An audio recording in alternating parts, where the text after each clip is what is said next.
guys, it's Beth. Welcome to Remorselessly Biblical.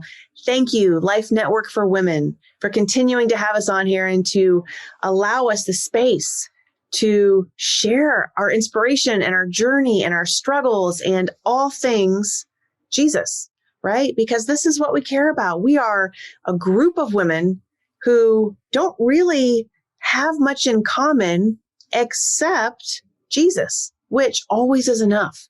And I say we don't have things in common, but that's not true. You guys know that. What I'm saying is the way that we get to God, the way that we all believe in him, the way that we go about our relationships with Jesus is different. And it should be, because we are different. We are unique and beautiful and made in the image of God, but all with our own skill sets, all with our own experiences, all with our own triggers, our hurts, our forgivenesses, like the whole story. We are the body.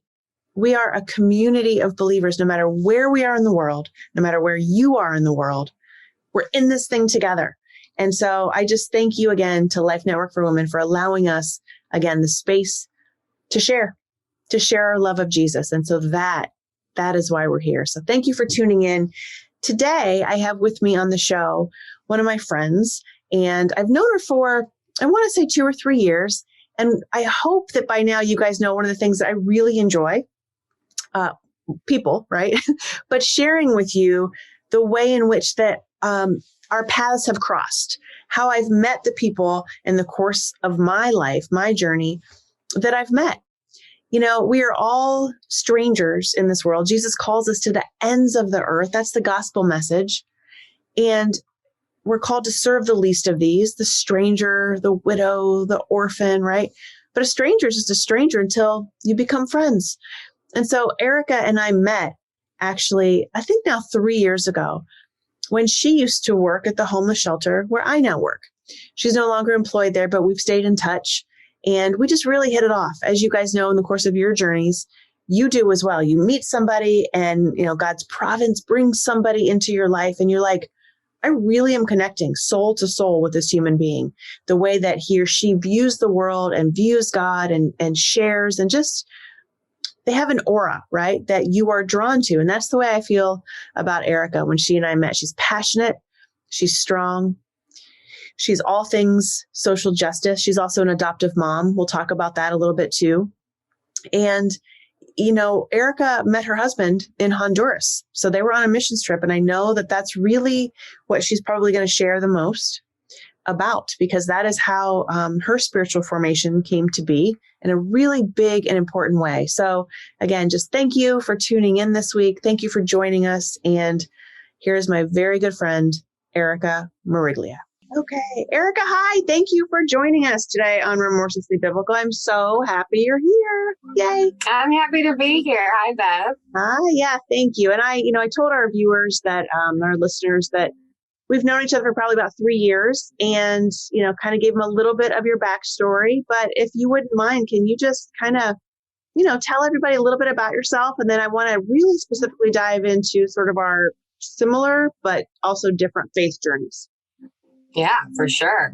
Well, my name is Erika, and I grew to know Beth by working at the same place. So I won't go back into all of that, but I think Beth is a powerhouse, and I love watching her, just kind of watching you. I'm going to say I love watching you do your thing. So it's really nice to kind of just tag along and, be included. So I grew up in the church, Lutheran, and left my small hometown of Frankenmuth, Michigan at 18. I kind of got out of there as fast as I could and went to college. But then in the middle of college, I really felt the need to do some volunteering. So I went down to the mission field, or I went into the mission field in Honduras, put in a leave of absence in school. And while I was there, it was initially supposed to be 2 months, then it turned into 6 months, then it turned into 7 years, where I spent a lot of time working with gang members and prisons and helping develop a bilingual Christian school. And there I met my husband, and we chose to move back to Michigan. And we'll get more into that part and why we chose to move. But once we got back here in the Grand Rapids, I wanted to stick with, you know, the people I knew, the people I was comfortable with. And, you know, those are technically what most people would consider the marginalized and people who don't have the perfect stories, right? So I was blessed to be able to work, you know, with the homeless population and in the jail with women who had been prostituted and, you know, just with various addictions and things like that. So I guess the biggest part of my story and something that has really defined me is being in proximity to people who are incredibly different from me, who don't have a story like I have. And I just, you know, I'm now at a point where I get to kind of tie all of that into who I am and speak on behalf of these individuals who have really helped change my life and transform my life and my view of the world and all of that. And, you know, while I was working at Trotter, right before you came on, I started in seminary where I graduated with just, you know, in May of 2020 with my master's in ministry leadership. And I'm just incredibly passionate about healthy ministry and healthy leadership and what that looks like and how that's fleshed out. And, you know, kind of brings me to where I am now, which is what's next.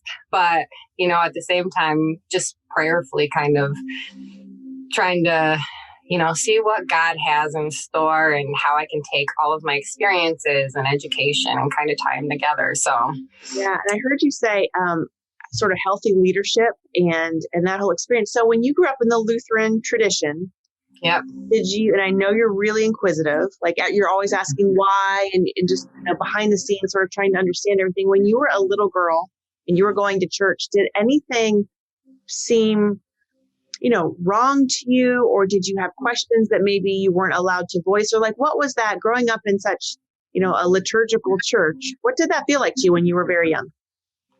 Yeah, I mean, I don't know if when I was really young, if I questioned much about the Lutheran church specifically, but I was always drawn to different people groups. And just like my dad would laugh at me because I'd be watching like Sister Act and things like that. I'd be like, I can't wait to be in a Baptist church and, you know, worshiping with all my Black brothers and sisters. And so, you know, we would go over to Bridgeport, which is right by Saginaw. And, you know, my grandparents lived there. And my mom would never want me to go outside to play because it was dangerous. And there were people with guns outside and things like that. And I was like, are you kidding me? These are the very people I need to go hang out with. And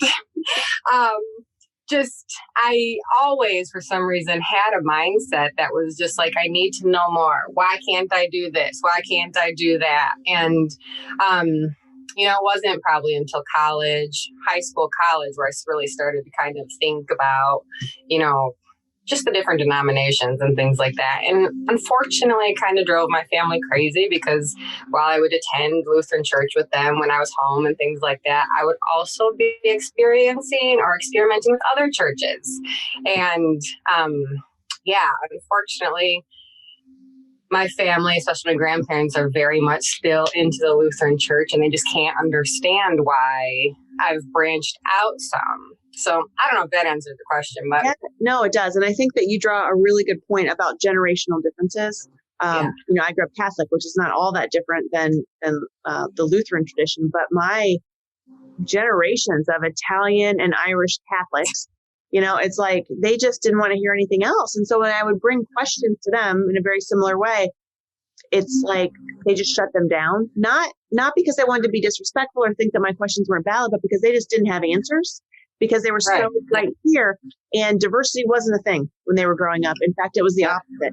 And so I think my biggest question to you as I listen to you is when you were like experimenting with different religions and going to different churches in college and so forth, you would come home. Did that change your relationship with God at all or your view of God when you were in different faith traditions? Yes. And I don't know if you want me to expand Love to know more into that, but, you know, outside of college, it really kind of happened in Honduras where I was part of, you know, first and foremost, Hispanic church and religion is just so much different. You've got the Catholic Church, but then you've got the non-denominational for the most part, right? And just being in a culture where you had to rely on God. Like you literally went to church and like the praise was different. The preaching was different. Everything was different just because, you know, God, I need you to come through. I got to pay my water bill, right? I need you to come through. I don't have food on the table for tomorrow for my family. And so like you would hear and feel this hunger in the environment. And I mean, worship could go on for hours. And, you know, here we're like Lutheran church, we've been here 59 minutes. I got to walk out, you know? And so just kind of experiencing that hunger and, you know, it's not, I just got to fit God into a box. It's more like, God, you are my everything and I'm dependent on you for everything was so life-changing for me. And even being on the mission field and living off of donations, I experienced that myself, you know, where what am I going to do? I got $5 in the bank account, you know, and, just watching God come through with, I remember one time $1,000 just showed up and literally no idea where it came from, how it got there. And just like, I'm sitting there like, but God, right?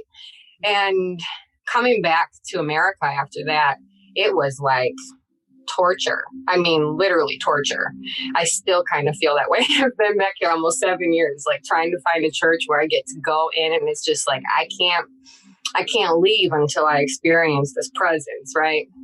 And so that kind of drove me and Austin to try various denominations. And, you know, I was in the urban cohort program in seminary, so I was the minority again, and just got really involved in the Kojic church. So very African-American, you know, as the foundation. And I loved it when it came to the worship. It was again, like, we're not allowed to preach until we have pull the presence of God down, you know?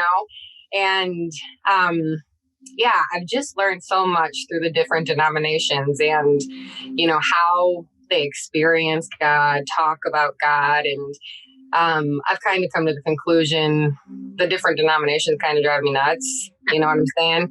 And why we're so divided. But I can't even still today be a part of a church where it's like, I'm here for everything. Like, and yeah, I still really, really, really struggle with that in our culture. Did you find when you were experiencing those just different ways to worship? I went to, I think I told you, Nicaragua on a couple mission trips, and it was the same way. I mean, people were just this entire open air church. It's nothing like what we know, you know, in the Western church. And so for me, it was eye opening. And at first I felt like, is this okay? I'd never experienced it. And I thought my Catholic body, I was like in physical, almost pain. I was looking around, like waiting for somebody to get stricken down or whatever. And I just thought, God, is God okay with this?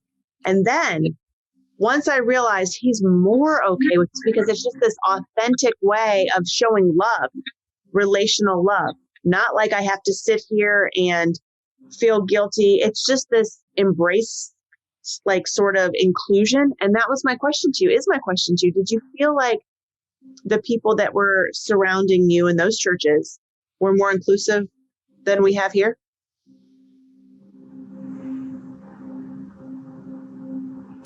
Yeah, to some degree. I mean, obviously there's issues. It doesn't matter what church you're in, right. Of course, you know. And so I was extremely embraced. But there, I mean, I guess it's the same here too. It's you got your upper class and you got your lower class. There's no middle class, or very few, right? And so the upper class, unfortunately, were you go to church with the upper class, and I'm just a little bit more uppity, right? They weren't my people. I can tell you that right now. Just, but then you got the lower class, and they were just, I don't know. I mean, of course, there's always a form of judgment, which sucks in church, but, you know, it was just like, if you're broken, you're broken, you know, come experience, be, you know? Yeah, that's it. And so when you were in Honduras, can you take us through a little bit about how, you know, your view of God and your view of worship and your your trust of people, just how it all kind of came to, because you, like you said, you went to go there for a short amount of time and ended up staying 7 years. What was Yes. what was that time period like for you there? Yeah. So I went down originally in my early 20s. So I was obviously very impressionable. I was running from a lot of stuff up here in the States. You know, I wasn't living what we would call a godly life and all of that. And I was like, I gotta go. I gotta do something. I'm pretty extreme like that. And after a couple of months down there, you know, they really just started talking about topics of forgiveness and forgiving myself for my past and all of that fun stuff. And I felt really embraced. And I was embraced. I was, you know, loved and believed in, and they saw things in me such as like my leadership skills and things like that and speaking skills. And so they put me in different positions to where I grew, and I really appreciate that. I will never speak badly when it comes to those things. And you know what I'm about to say, a lot of people don't talk about these things, so take it with a grain of salt. And I'm only slowly starting to learn to talk about it publicly, but you know, there was 7 years is a long time, and I was able to experience quite a bit and a progression from what kind of felt like healthy ministry and healthy leadership, and watched it just really turn incredibly toxic and abusive, even, if I can say that. And at the time, I honestly couldn't see it. I was so enmeshed in all of it. I lived with the pastors and the leaders. I was mentored by the pastors and leaders. They were my bosses. They were my counselors. I mean, just everything. It was incredibly enmeshed relationship. And so come my husband, Austin, and he looks into what's going on, and he's like, there's something off here. Like, there's something incredibly wrong with what's going on, and they just have so much control over you. And I was like, what? I'm so confused. No way. People don't control Erika.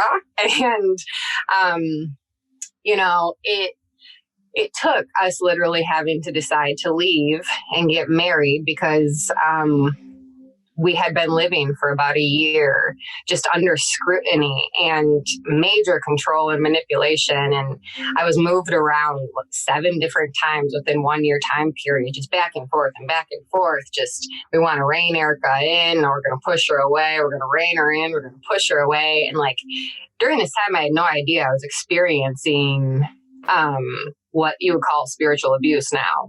And when I came back to the States, I was so lost, freshly married, and just left a country we never thought we'd leave. We were in the process of trying to adopt a baby down there, buy a house or rent a house. And our game plan was to stay. But once it got to the point it had gotten, Austin was like, we got to go. We have to go. And I chose to trust him in that moment. And we left. We set a date. We left.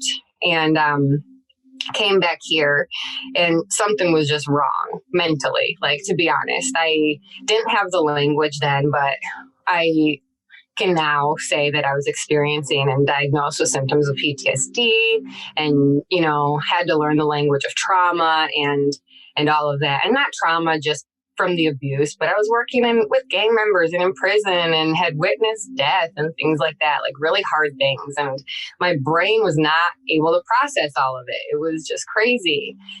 And I started seeing a counselor, and she was like, you've just spent years experiencing spiritual abuse. And I was like, what? That's even a thing? You know? And it set me on this path that was just so hungry to learn what that meant and what that looked like, and how to prevent it, and how to walk alongside people who have been spiritually abused. And yeah, I'm still in the process now, 7 years later, of working through it. So yeah, that was long-winded, but hopefully it answered your question. Oh yeah, thank you for sharing that, because I know it's hard, right? And oftentimes when we go through such life shaping events, that, like you said, when we're in them, we don't necessarily know what we're experiencing. It takes something to pull us out of our experiences, And then to be able to say, okay, I've healed from that. I've deconstructed those things. I have retrospect. I have people alongside me who are helping me process all of that, until you can look back with clarity and say, wow, I did not know that's what was happening to me. And the thing is, I'm always mostly curious. I think the most curious about when we're in those seasons of life. Ecclesiastes is all about seasons, right? For every season. But I'm always the most curious to see what other people's experiences are with God in those times. Because for me, when I was going through all sorts of my own, trauma and relational trauma and bad decisions and everything in my life that really led me to guilt and shame, I pulled away from God because I thought God hated me, perpetually was mad at me. Like there was no amount of Hail Marys I could say. There was no amount of apology. There was no amount of prayer in my mind that could make up for all the terrible sinner things that I had done. And so that's the message that I got in church. And again, it's not to bash the church. What it is to say that's what my ears and the way that I'm wired heard it. And I think there's so many people out there that do the same thing, that feel the same sort of rejection. And that's not the story of God. The story of God is infinite love that we can't even understand how great is his faithfulness and mercy and forgiveness and all of the things that we don't think we're worthy of because we've gone through these physical, human abuses, So what did that do for you? That's my question. What did it do for you maybe then or thereafter in terms of your view or relationship with God? Yeah. I mean, hindsight is 20/20, right? So, looking back now, I can see first and foremost, I put the leaders that I was serving on this pedestal. And, it had even been spoken to me, go through me to get to God sometimes. And it kind of came to where I had witnessed and seen things that were obviously not biblical or okay. And I chose to kind of follow the leader rather than God. And I don't know if that makes sense, but coming back and kind of looking into it or looking at it from a different lens now, I was so freaking angry. Like, anger was just, always there. And, I had no idea where to take it out, how to take it out. And unfortunately, there was a season where I was just like, God, I have nobody else to blame, so I'm going to blame you.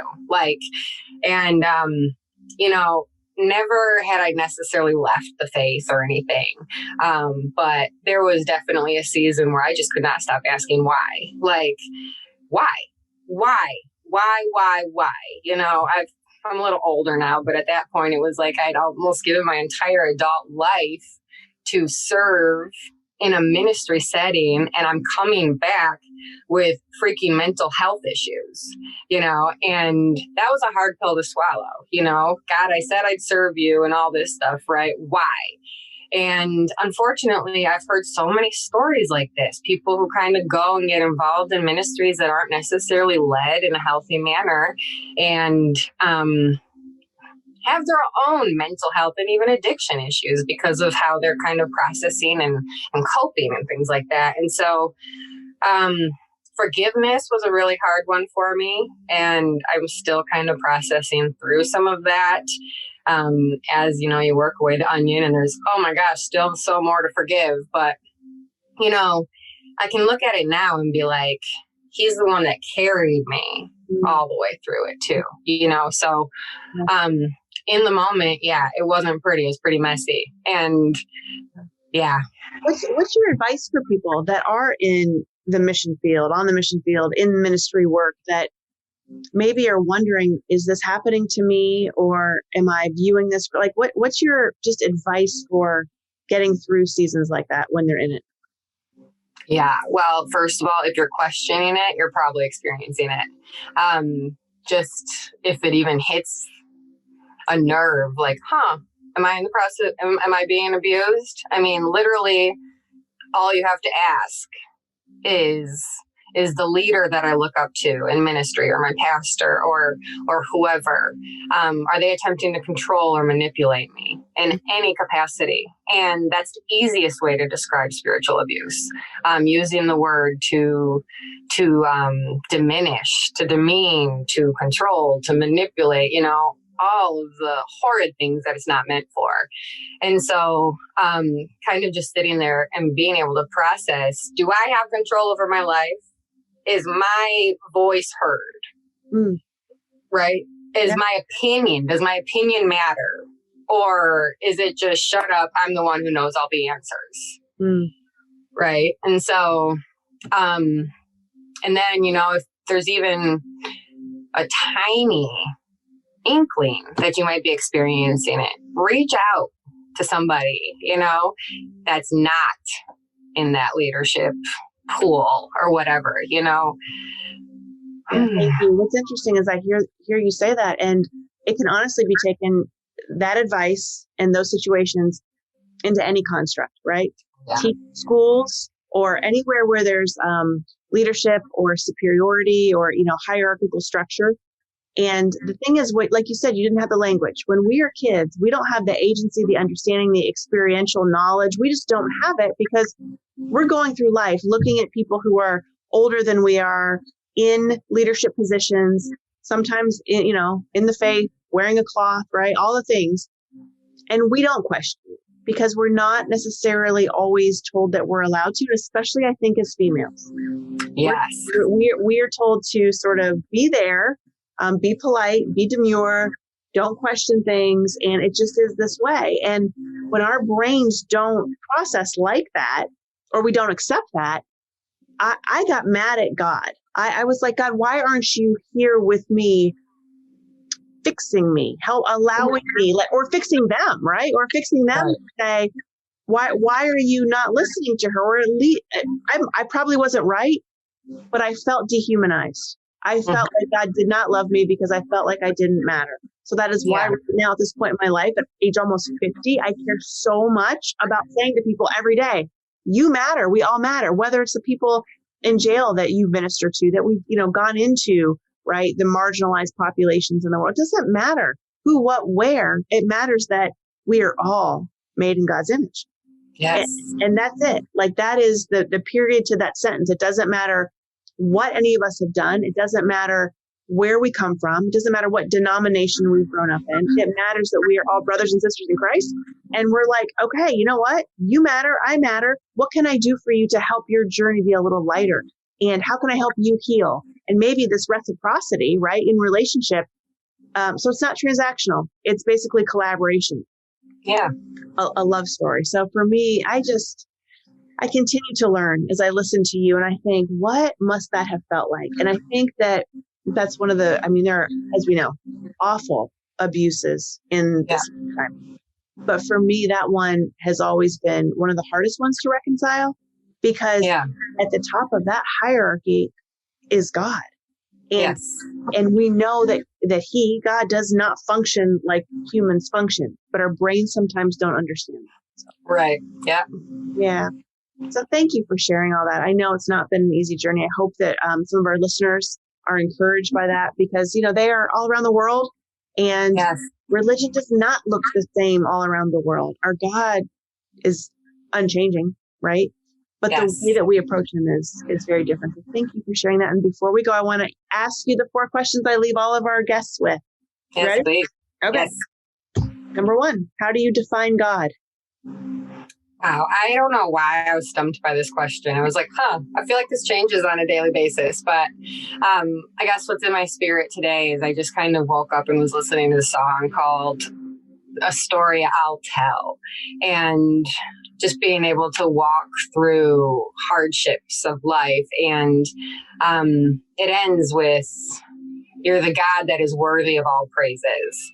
And I guess I'm just in a season of my life, and I'm sure many of us have experienced this to a degree with the pandemic and everything, where I'm just incredibly humbled and living in just this really humble state of knowing that I have a God who has covered so much of my human error in these last months, years, And if you hear my baby in the background crying, I'm really sorry. But, you know, there he is. I'll get him when we're done. And I just can't stop saying he's the God that's worthy of all praises. Like, when I can't, he can. Yeah, I love it. When I can't, he can. He can do all things. Yeah, thank you. That's an amazing definition. And I obviously, I think we've already answered this one, but my question always, number 2, is what is the most difficult decision you've had to make so far on your journey? Is it to leave? Yeah. Is that it? Oh, yeah. I can settle there. And then I think, you know, I'm going to probably quote Brene Brown here, but owning my story and all that comes with it as you experience trauma and church life and all that stuff, you know, owning your story and all that comes with it is not an easy task. No, but you've done it well. So thank you. And then number 3, remorseless means without guilt in spite of wrongdoing. At what point in your life did you do something so wrong, or at least you were sort of conditioned to think that it was so wrong, that it might have left you stuck on your journey or living as somebody that you're truly not, like an imposter version of yourself? Yeah, I'd say this is kind of broad, but I can even narrow it back down to Honduras and leaving is just not speaking out where I should speak out, right? So I was always taught you don't question leadership, you honor leadership and things like that. And I agree with that to a degree. I mean, you do honor leadership and healthy leadership anyways. And speaking out about the abuses I've endured is just a big no-no for many. But me not speaking out about it is not living true to who I am and not true to my story. Yeah. Thank you. And last question, the one authentic word that you would use to describe yourself today? I'm going to say capable. Wow. And just, capable is a big one for me right now. I'm so sorry about that, guys. But you're capable of going to get Isaiah. He's awesome. He's with his mama. So Erika, thank you for sharing everything. And thank you to our viewers and listeners for tuning in to Remorselessly Biblical. And as a reminder, just continue to show up on your journey every day without guilt, in spite of wrongdoing, and know that we serve a God who loves you unconditionally. Okay, until next week, you guys. Peace.